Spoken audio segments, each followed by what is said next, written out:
Hi everybody, and welcome back to the API Security YouTube channel. My name is Evan Isaac, and today we'll be doing section 1 of the API Security 2024 CTF.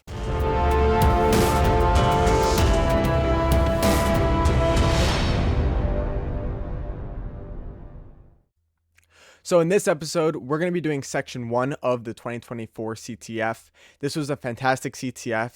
There is another conference coming up in 2025. I believe it's in May, so be sure to check that out. There'll be a link in the description for you to register, as well as if you have not yet watched the One Request to Rule Them All CTF 2025 from API Security, I also strongly encourage you to watch that. There'll be a subtitle right here where you can click on it and go watch that after this video.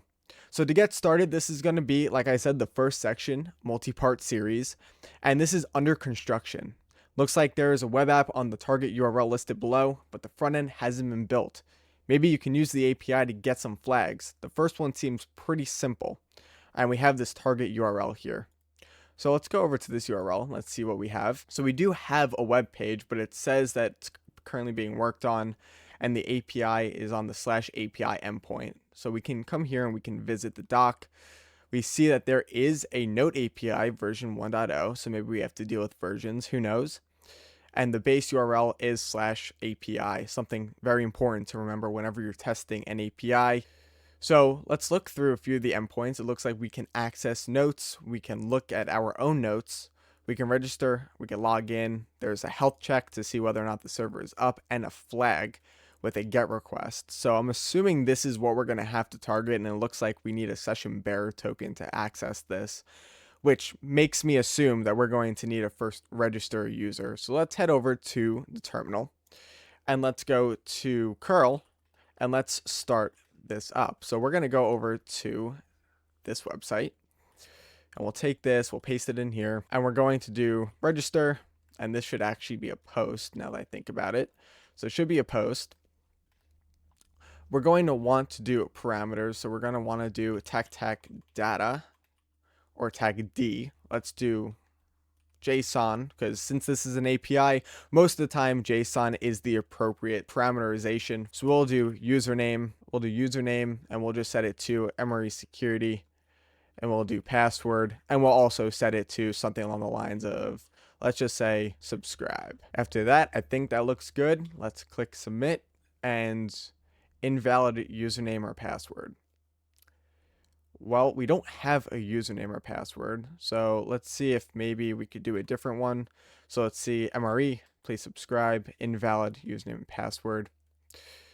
So this is super strange. This is actually because if you continue to do this, obviously it's not going to work, is putting a header, right? So we could do content type, and we could do application JSON. See if that works. We still get that same error message. However, if you go to application and you do x form URL encoded, we can get rid of these.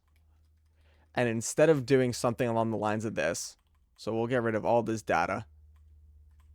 Instead, what we could do is we could just do username is equal to API Security, and we could do the password is subscribe. This may take a second, but as you can see, the user API Security was created.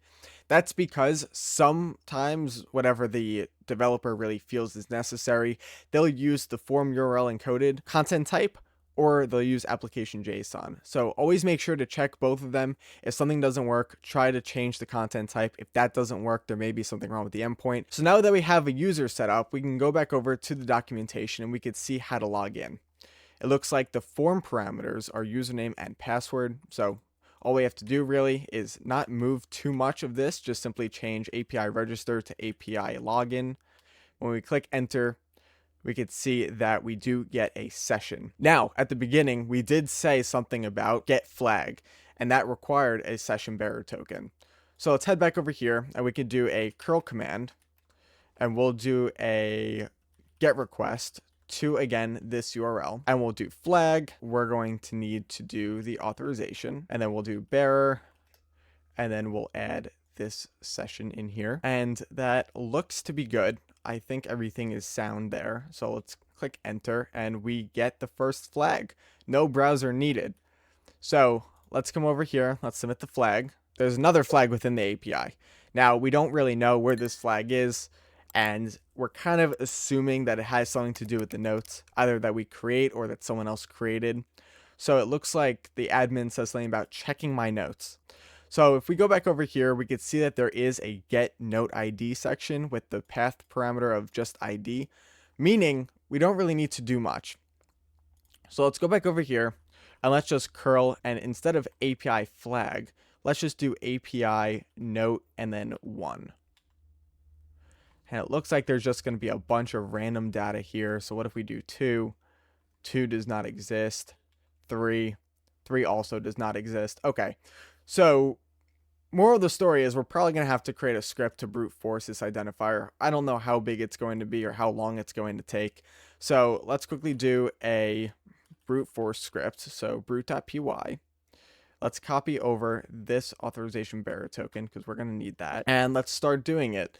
So we'll import requests, and we will also come down here and we'll do base URL, and we'll make sure to add the URL there in just a second. We're also going to need headers. So we're going to put this inside of JSON, and this is going to be the authorization token.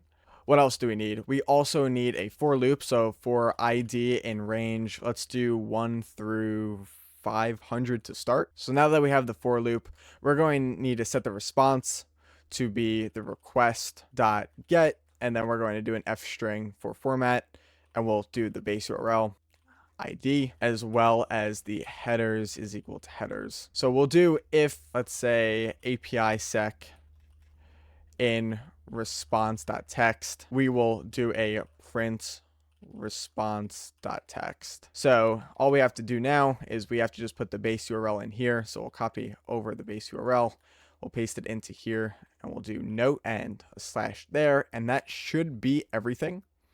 So let's try this out. Let's go back over here and we'll do Python 3 brute.py. Looks like it's going. We're not going to receive anything unless it finds APISECCON within the body of the response. So this may take a second or two, but essentially what we're doing is something called an IDOR attack or an improper authorization. However, you can see other people's notes even if you didn't submit that specific note. So this is a common vulnerability within web applications. So we're doing something wrong. Let's see, what are we doing wrong here? So we do need import JSON. You can also do an exit here in case it does find it. This may take another second, so I'll cut. All right, there we go. And it looks like it did work this time. We had to put the import JSON in our script in order to get it to work, but the body is APISECCON. That's just IDORable, which is kind of a funny flag name, and we could throw that into this challenge. This was the first section of the API security challenge. The next set of challenges I'm going to show you now here, where you could quickly pause, take a screenshot, and try to solve these challenges before the next video comes out in 2 to 3 days. So make sure to take a screenshot of these challenges. We'll go through them together in 2 to 3 days. If you have any questions about them, feel free to shoot me a message either through Discord or in the comment section down below. But please like, subscribe, and I'll see you in the next one. Take care.